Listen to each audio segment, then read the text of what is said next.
All right, y'all, we're back in the Ford. This is another episode of Falling Ford. Got my good buddy Shawn Thatcher in the shotgun seat, and like we always do, we're gonna start off with a smoke. And Shawn Thatcher is he doesn't consider himself a connoisseur of cigars, but I consider him a connoisseur. And he's got some stuff with him. I want you to share with us a little bit what you brought with you. All right. So first, I'm gonna give you a gift. So Lance can keep track of his cigars and how he likes them and the tastings and all that good stuff. So you can make copies of these or whatever and use them for all your cigars and everything. Thanks, like man. That. But take that with you right there. That's amazing. So down at the restaurant, I'm always outside and around, fans blowing, things like that. And so I always use a torch to light cigars. And with this particular lighter, it's got a punch on it, and that's how I usually, you'll take a cigar and you'll punch it through the end of it like this and make a hole so you can draw through. Do you notice that the punch gives you a different experience on the smoke? Well, the reason I prefer the punch is because I don't like getting those little bits of tobacco in my mouth. Okay. And that's the only reason. I mean, that's the only reason I like it. But this is what I use every single day, down at the restaurant when I smoke cigars. But today I brought this little fox edge, like guillotine cutter. It's got some good weight to it. Yeah, too. You can tell it's good quality. It's got some little brass, washers and stuff. It's a pretty neat piece. Makes a good straight cut. Makes a good straight cut. Yeah, so we'll try that out. And then, they tell you not to use Zippos, but you can get. And they tell you not to use Zippos for why? They tell you not to use Zippos because it has a flavor in it, that kind of taste, and as you're lighting your cigars with it, that can transfer into your cigars. Okay. Now, I have lit cigars with Zippos before. I don't notice it, but people that can maybe taste better than I do, maybe they'll notice it. But it's like that butane kind of taste or something. Yeah, well, it's not butane technically. These torch lighters are all butane. It's I'm not sure what they call it, but like an this is a soft flame Zippo. So you can use that but these are butane, so there's no and this one's a Zippo, but it's a torch. It's a torch as well. So the soft flame is kind of like it's not really injecting anything. Right. Just the flames. It's the same as having just like a regular cigarette lighter, but they're butane. Okay. So something else I brought for you. So what's the date today? The 23rd, September 23rd, 24. Yeah. So these are the Oliva Melanias. These are the current Cigar Aficionado magazine's Cigar of the Week. Like right now, this is what they just put it out. So I brought a couple of them in case you want to try these. I think we should try some, man. And then I brought these out of my humidor. These are Oliva as well. They're Oliva V's. They're 2012, so these are 12-year-old cigars. And you've had these the entire time. 12 years in your humidor. Yeah. And then my all-time favorite, not to show you the box because these are an unbanded cigar. To show you what it is, but they're a Davidoff 20th anniversary special Robusto, or I guess that's what it says. But they're an unbanded Davidoff, so they're a pretty big cigar. They're a good long smoke. This is like my special occasion cigar, which is why I brought them to be with my buddy Lance. This is my special occasion cigar, and I love these. Are the favorite thing I've smoked in a long time. So that's gonna be a tough choice, man. Man. So I mean. Like if it was me, if I was going to choose between these, because I haven't had these yet, so I can't say if they're good or not. Okay. You know what I'm saying? So I'm gonna leave it for you to choose if you want to go with Cigar Aficionado's favorites right now, or something that's got a little age on it. And you haven't done these yet. I've not done these yet. Well, let's do that since Cigar Aficionado recommends it. And you've got them here, we should do it. Let's do it. Well, you haven't had one? No, I haven't had one yet. So, Oliva? I think they're called Oliva. I may have mispronounced it a second ago, but I think it's Oliva. And I'm not good at pronouncing these names because I don't speak Spanish. And do you know where these are from? Are these like Nicaraguan or? You know, I'm not sure. I'm trying to get better at like researching some stuff. Yeah, me too. I've noticed there's a lot of cigars that are popular around here that are from Nicaragua.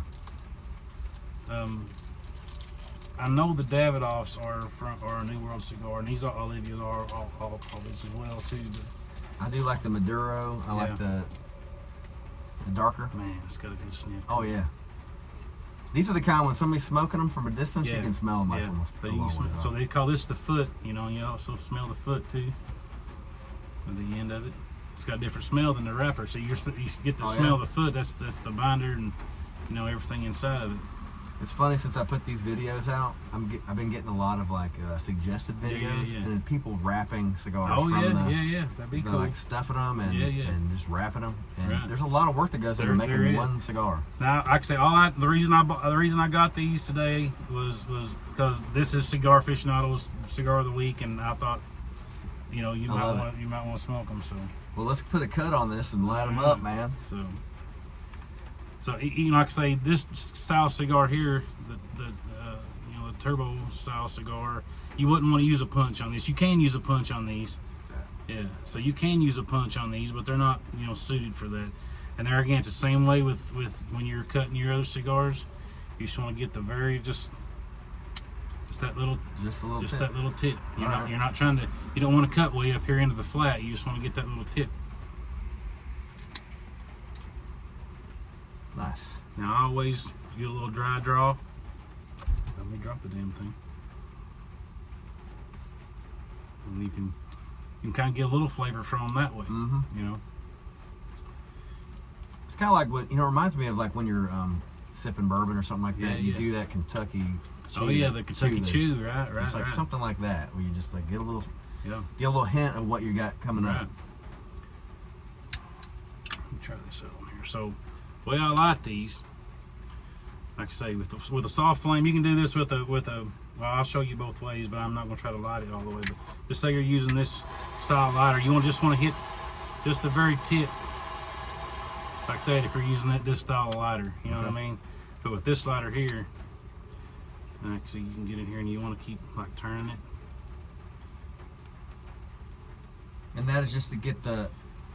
Yeah. So you're not forcing that flame in there. You're not forcing that heat. It's the heat that I think is why they recommend doing this. A lot of guys put that cigar in their mouth, and I watch your videos, and you do it too. And a lot of people light their cigars like that, and there's nothing wrong with it. You smoke your cigar how you want to smoke it, and you see how it's starting to look. Yep. So you want to keep doing that until there's no more, until it's all burning. I can't wait to get into. So you're not drawing any of that heat from that lighter, from that torch lighter. It's just kind of preparing the end of it there. And you can move them, shake them a little bit like this. You see how much more? And I know it's more time consuming, but I think if you continue to do this, you will. You'll see that there's a flavor difference in it. I mean, so you're getting that's like, quarter inch or so, One thing I noticed about cigar smoking, it's kind of like there's a ritual to it in a way, and that's like I say, this is my ritual. Kind of starting everything up and getting ready for it. This is my ritual. This is kind of what I do. If you want to try the soft flame, you're welcome to. If you want to use your torch lighter, but see, then there's no you got to end over to your lip. It's like roasting a marshmallow. Yeah, some people just go straight into the fire and burn the whole skin off. Burn the whole skin off. That's right. This is more, you want to take your time with it. This is more the way that I do marshmallows. Like I want it to like smash in with all the chocolate. And Right. So it takes a little bit, but you like. What are you thinking about it so far? From your this is the first time you've had this one too. First time I've had it. The Olivas that I've had in the past have been a little hay-y to me. You know, obviously we ain't eating hay, but it's that smell of hay, like fresh cut hay. And as it's burned, it smells like it. Like I get that what that flavor would be, you know, and it's kind of but this one's not like that. This one's very smooth. It is. And this is a box press cigar as well. From the shape of it, they put them in a press and hold them in a press to shape them like that. So when they put them in a box press, is that simply just to get this particular shape? It's to get the shape, and it's to get compact, to get it a certain size, or they'll overpack the wrapper a little bit, and they'll, to get them that shape, and it'll compact it real tight. All right. Now sometimes that causes them to be hard to draw, but this is not hard to draw at all. This is excellent. Some of them I've noticed are they lose their flame real quick. Yeah. And I don't know if that's just the way that I was cutting them, or if it was just like an inferior cigar or whatever. How's your flame at the end there? Oh yeah. See? So I think it's good. Look. Yeah. Like I say, it takes a look. Now, if you're on a golf course, drinking beers, and light that summit up however you want to. Right. But this is how I like my cigars, and I was wanting to show. This is cool that you invited me to come do this, because I'm talking to the TV when I'm watching you on these watch your videos. I'm like, I got to show him how to light a cigar. But there's 1,000 ways to light them, but this is how I do it. And Sam's gonna, he's gonna show you something different, and But no, I've been smoking cigars for a long time, but I only started getting like real serious about it about 3 years ago. Okay. And then in the last year, I've really buckled down, and I made a New Year's resolution was to drink more bourbon and never smoke the same cigar twice. I love that, man. And that's what I've been trying to do. I've got a little notebook of every cigar I've tried, and when I get home, I'll add this one in there to it. Well, I've got this one now too. Yeah. I'm gonna be documenting. I'm gonna try to go backtrack in like some of the same cigars. Yeah. And write those down. But I've been saving the labels from all these shows. Everybody that's coming in, I'll take the label off the cigar, put it on under the glass on my table. And this is the first time we've both smoked the same cigar. That's right. Yeah. Yeah. This is very mellow. This is very mellow cigar. It's not, even though it's I think it's a Maduro wrapper. But there again, that's something else about cigars. The color of the wrapper doesn't always mean it's going to be a strong cigar. Yeah. So just because it's a Maduro or it's a strong, you get your nicotine or your strength from the filler and binder. It's not really so much from the wrapper, but there is flavor in the wrapper. But so they could take a more mild blend of tobacco and wrap it in a more harsh shell just to get wrap just to get a different profile, or even a more rustic wrap. You get some of those you get all the the veins from the leaves and stuff in them. They're real thick. Like it's not Perdomo, but what brand was it? There's a couple brands that's their thing. Like they like that real rustic, with the real veiny, leaves, and that's what they like. That's why they make theirs. But now this is an excellent cigar. It's great. Well, I don't know if you've noticed, if you can read the whole thing yet, but I got this shirt on. It says Pit House. It's got the bulldog on there, and this is not a place. It's not a dog kennel. This is a pit barbecue. It's the barbecue. Right. It's Shawn Thatcher. Shawn, I want you to talk a little bit about your background and how you got into barbecue and how you got into having a music venue. There's so much that we need to deep dive into your story. Gotcha. Let's start off with, and you're a fabricator, metal fabricator. Yeah. You're building bikes, you work, building cars and all kinds of stuff, and just one of those guys like a Renaissance man. You can do just about anything. Well, I grew up poor, so when you grow up poor, you have to learn how to do everything. Fix everything. You got to know how to mechanic. You got to know how to weld. You got to know how to run equipment. You got to know how to, do electrical work. You grow up the way I grew up. In Eastern Kentucky, they had a lot of options for you, so you just had to make do, and you can't always afford to pay somebody to do something for you, so you have to figure it out. So that's kind of how I got into learning how to fabricate and weld. Is I like I liked old cars and old mini trucks and stuff like that, you know, and I always wanted one on airbags and stuff like that. Well, I didn't have the money to pay somebody to do it, but you know, if I gather the parts and gather the pieces, you know, I learned how to do that kind of stuff. But I learned how to weld when I was 8 years old. Wow. And my dad had a little shop, a mechanic shop, and he was a coal miner, and I ended up following that pathway as well.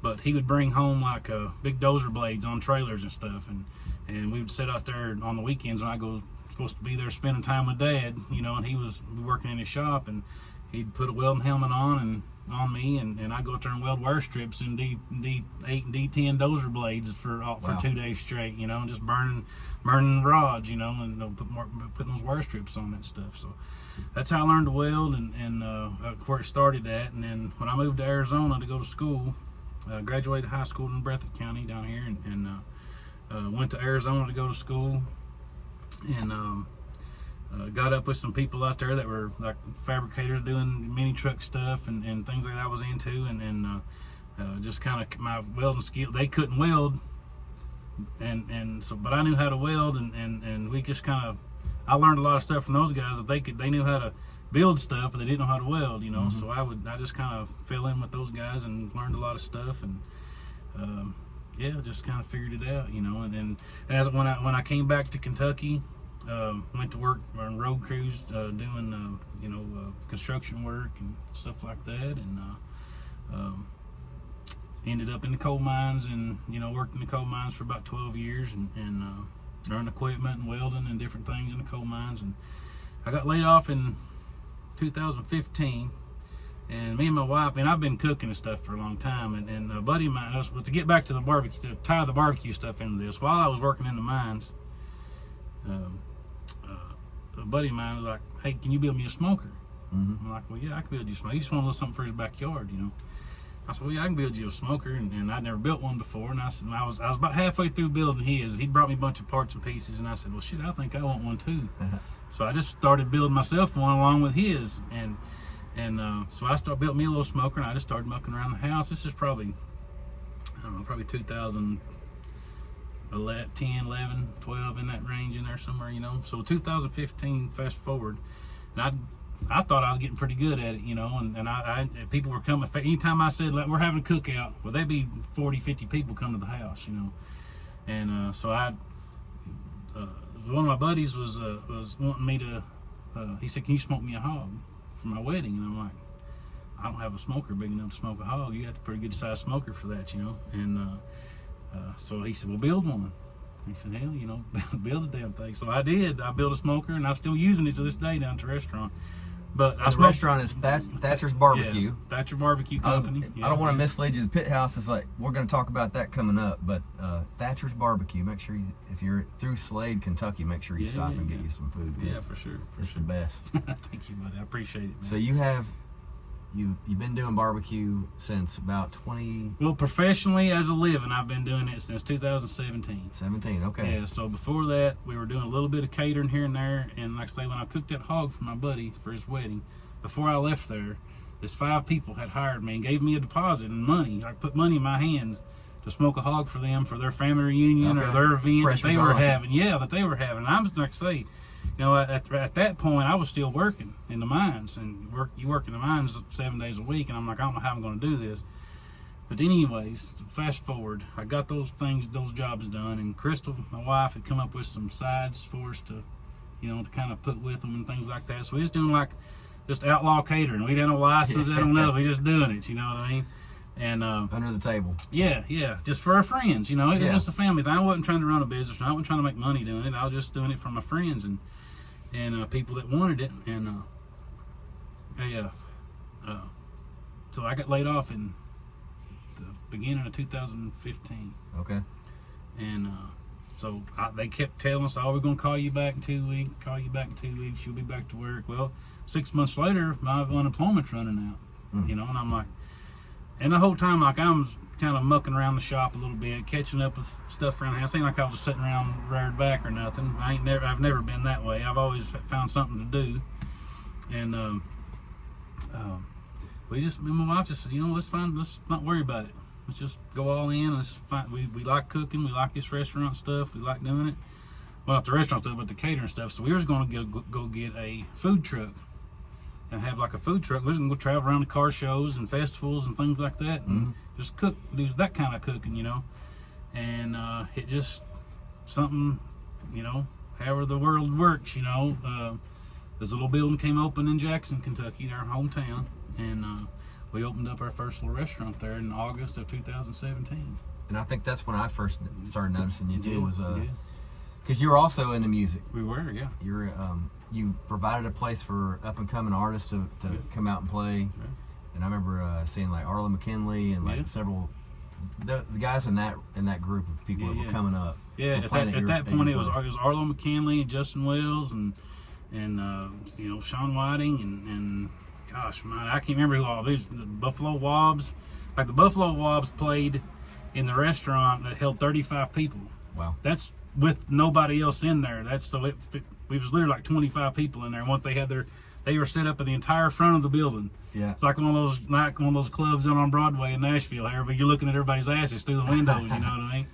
And that's when I first started writing music. I was like, I gotta play there. I want to play there. And then like, you ended up, I think the pandemic hit. Yeah. And then it kind of made you switch gears a little bit. Yeah. We the pandemic, we'd opened up another little spot, and then the pandemic hit. The place had been open about 3 months, and the second place, and it's like we're either going to lose both of them or we need to cut losses on one. So we just put everything back to the original location.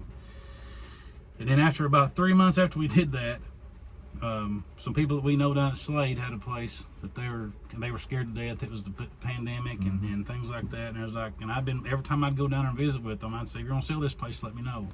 It never was for sale. I mean, it never was for sale. And I just kept making that joke every time I go visit them. It's like, you really want this place? I was like, hell yeah, I do. And one day they threw a price on me, and I was like, I think I might be able to do that. And I went to the bank and hawked everything I had and sold all my cars and done everything to make that happen. And you know, here we are. You know, we've been down at Slade now for we closed the place up in Jackson after about 9 months of us being open in Slade. It did so well that, you know, like why are we just down here in Jackson breaking even? And so we just closed it all up and moved everything down to Slade. So that's where we're at now. That's our only location. And we opened up the Pit House. That we opened Thatcher BBQ Company at Slade in January 22nd of 21. So still right in the middle of COVID, you know, it's scary. I came down there and played on the front porch one time. And then you were like, hey, come in here and check this out. And you took me in. It was empty space. Empty space, a concrete floor, kind of a warehouse feel inside. Yeah. So that was in May of 20. Yeah, May of 22. We got the building in February of the building next door to where the Pit House is. We got it in May of 22. I'm sorry, March of 22. Opened it up as the Pit House, and with a bar and a stage and everything. We opened it up in May of 22, and we've been going there with live music and everything. I love it. It's been great. It's been great, man. It's been a good time. If I can get this edited and put out this week, you've got a cool show coming up. Yeah, Taylor Honeycutt's gonna be coming this weekend. Jordan Smart's coming this weekend. I think Beck in the Starlight Review is going to be there with Taylor Honeycutt. She's going to be opening for Taylor. And that's this Friday. That's this Friday. Okay. Yeah. The pressure's on for me to get this out now. I got you. Yeah, for sure. Yeah, get it out in time to help me advertise, man. But it's been an adventure, man. Like I say, I can't say that it's always been fun, but it's been a ride, and I've enjoyed it, and I still enjoy doing it. I love getting up and cooking that meat and staying up all night there, tending the fire. I love it, man. I love it, you know. You got a great thing going on, and I feel like I can speak for a lot of artists that come through there. You just make it so inviting, make it feel right at home. Great sound. Yeah. It's always got a little bar in the back. If people want to have a drink, they can have a drink. Otherwise, you know, there's a big front porch. You can hang out there. There's a barbecue place directly next door. Right. Sam Rogers has Fat Cave Studios adjoining. It's all there, right we brought Sam from Jackson with us. We had that space next door, and he talked about wanting to rent our old downtown building in Jackson. He was wanting to rent that, and I'm like, man, why don't you just come down here? We got this space. Why don't you just come down here, you know? And he's like, let me see what he can do financially. And we figured out a way for him to do it financially. And then he was down there further the faster, making records. And I cut half my last record there. Yeah, man. And Shawn was on percussion on Breathe for Two. He's on the cajon back there. You can hear it. I gave him some credits on there. Yeah, we taped up. He was needing a little beat on there, so we took I don't remember what it was. It was some kind of a big mallet. We taped a T-shirt around it because we wanted a real soft note to it, and I used it on that cajon. But you're also a musician. Like you've got an old guitar. It's a 60-something Gibson. Yeah. And he's a songwriter. He gets out. You're humble about it. But well, I don't write songs. I don't. I play other people's songs. But I'm not a songwriter yet. But I would. I've had a life that I have some stuff to say, but I just don't know how to say it. But I think one night you were like, "Hey, I got some." You showed me some words. Yeah, well, I write a bunch of stuff down, and one of these days, man, you're gonna sit down and see if you can't make a song out of it, because I think you're somebody that could help me make a song out of that stuff. I love doing a co-write, man. Yeah, and man. I still do those a lot because I have like so many things that I start to write down and I don't know where they're going per se. And sometimes getting somebody else's feedback on it, be like, hey, what if this person in the story was doing this? Right. Or what if this was their background? Or like, what if this was the setting? And like, it can just open your mind up. Finish songs that way. Yeah. But yeah, man, anytime. Yeah, but the first time I met Lance was over in Irvin, and the first time I heard him play, I was like, I met him before the show, and we just hit it off. We started talking. We just hit it off like we were sitting in the back of the room just talking. And then he played, and I was like, holy shit, that dude's awesome, you know. All right, we had to make a little cut there. We ran out of storage space on my phone. We also made a cut on the cigars. Yeah, I had to make a little bit bigger cut on the end there. It was a little soft, made it a little hard to draw. Now they're drawing good. Yeah. We're about halfway through these cigars, man. And what are you thinking about them so far? Man, I'm really enjoying this, man. Like, this is something you could sit around and really contemplate on some things, and sit around and think about life, and think about things troubles and trials and happies and sads, and it's not going to take away from that experience, you know. I mean, it's something you're going to be worrying about. Man, that's super harsh cigar. That thing tastes, crazy, you know. So I was thinking that too, where some cigars, they are so pronounced, or like there's something about them where it does take away from whatever you're sitting there having a conversation or whatever. It's like, these are easy smoking. They are. They're great tasting. I'm definitely going to be smoking another one of these at some point. Yeah, absolutely. Oliva. Yeah, they're really, really good, man. I mean, I'm enjoying it, but have you? I look down here in the truck. I got a can of WD-40. Do you know what WD-40 stands for? I probably did at some point in my life, but I don't know now. No, what is it? Water displacement. Water displacement. 40. Okay. Do you know what the 40 is? No. The 40 is the 40th formula that they developed that actually works. So it's like old number 7 Jack Daniels. It was the seventh it's very mash similar. bill, right. So they failed 39 times. Right. And so I was thinking about that in particular with WD-40, and how that can. We do so many things in our lives. We try so many things, and not everything works. Right. Not everything does. We find a sweet spot sometimes where we're like, hey, things are clicking finally. Yeah. And so in your life, when you look at it, all the different things that you're doing, what is kind of the thing that you can tell somebody to motivate them to keep going with what they are doing, and based on your experiences in life and doing so many things, and finally getting to the point where you've got your own like East Kentucky barbecue at Thatchers BBQ. Yeah.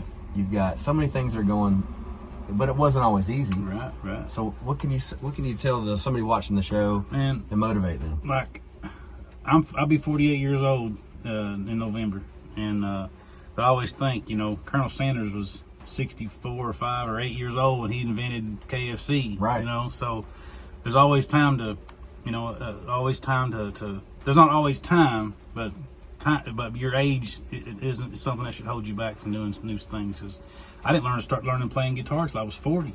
Yeah.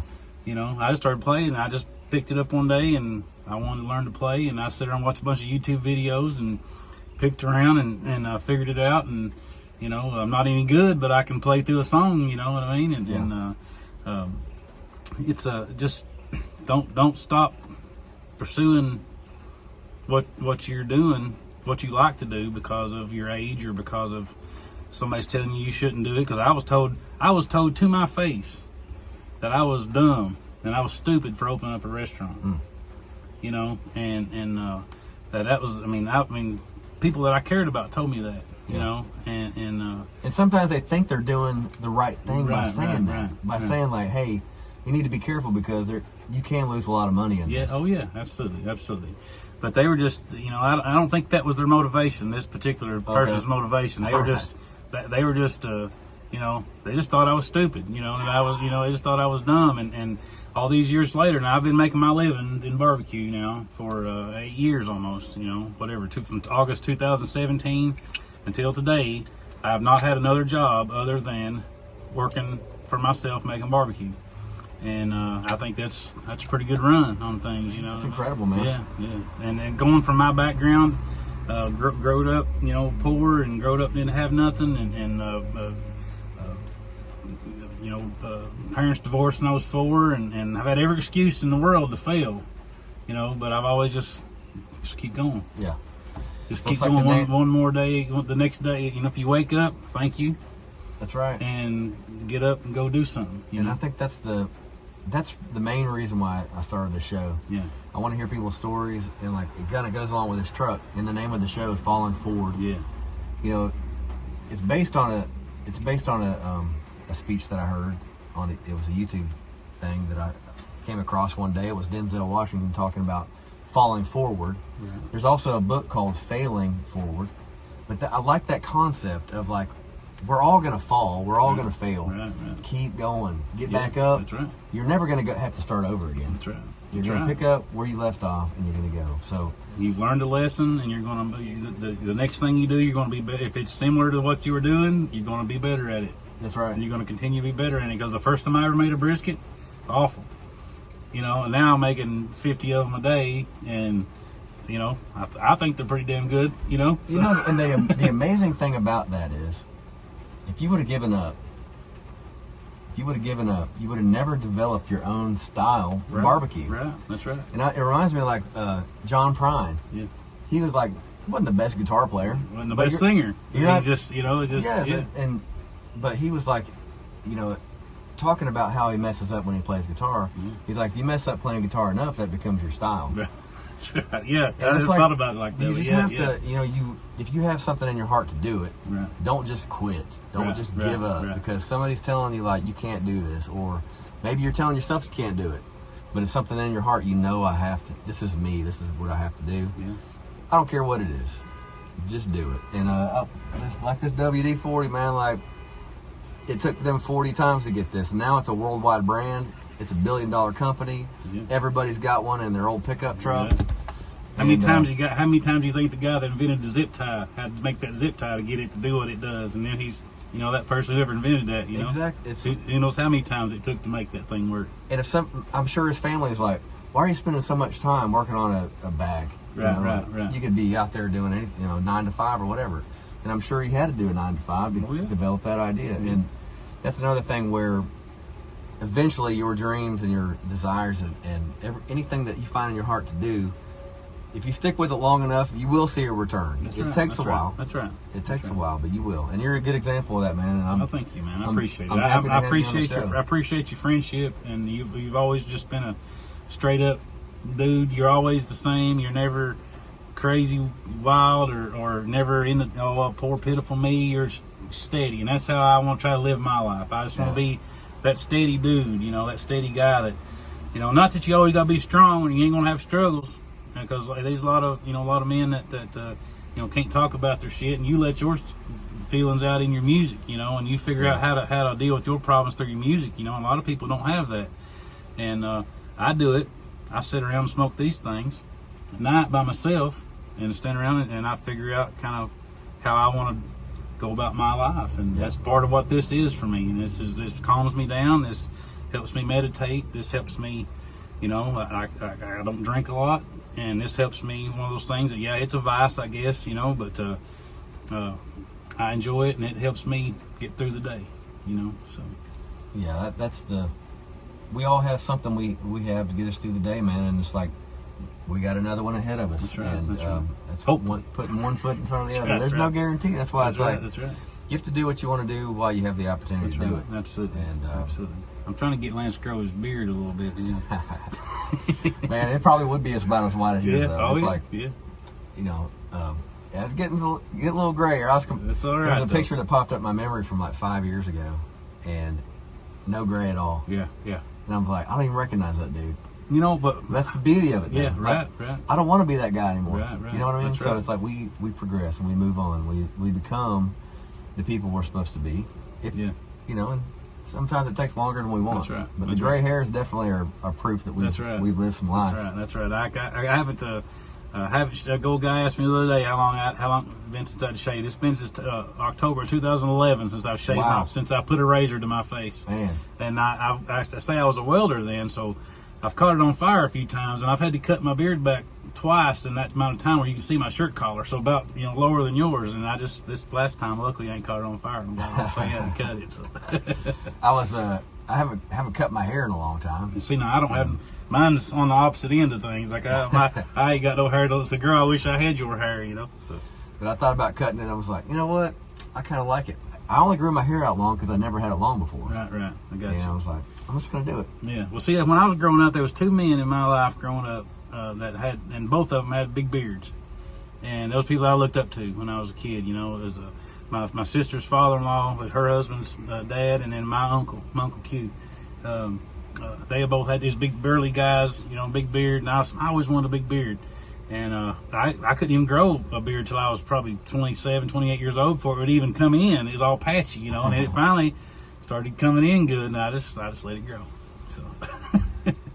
All right. In conclusion, where can everybody find your stuff? You're doing the barbecue. We do Thatcher BBQ Company on Instagram and on Facebook. It's TBC Pitmaster is my personal page on Instagram. Pit House, TBC Pit House on Instagram, and then Thatcher BBQ Company on YouTube, and then my fabrication channel where I'm trying to clean up. I'm trying to get back in the fabrication world again on my off time, the stuff. And so I've been going through a process of cleaning up my garage. I got a 5,000 square foot garage that's packed full of nothing, packed full of a bunch of junk. I think it's pretty cool stuff in there. Yeah, so I've been getting it. I'm getting a lot of that out there, getting it cleaned up, and Thatcher Fabrication on YouTube. I'm on there as well. So I'm trying to put some videos out doing that kind of stuff, and I might steal your ideas here and do something like this. Well, have me over there, man. I will definitely do, man. Because I really like what you're doing here, man. Like, this is awesome. I enjoyed the concept of it, and I think the only thing cooler was if when you get this old truck running, you get out and drive around and do this. We'll do it. I'll drive down to your place. That'd be cool as hell. Pull right in your shop. Hell yeah, that'd be awesome. We'll go for a cruise sometime. So Shawn Thatcher, you're a great dude, great friend. Keep it up, man. Thank you, brother. Proud I of appreciate you. You're setting a good example for a lot of people, and this is an episode of Falling Forward. Make sure you like and subscribe. Make sure you check out everything Shawn Thatcher, and this will be it. Cheers. Till next time. Thank you. Y'all have a good one.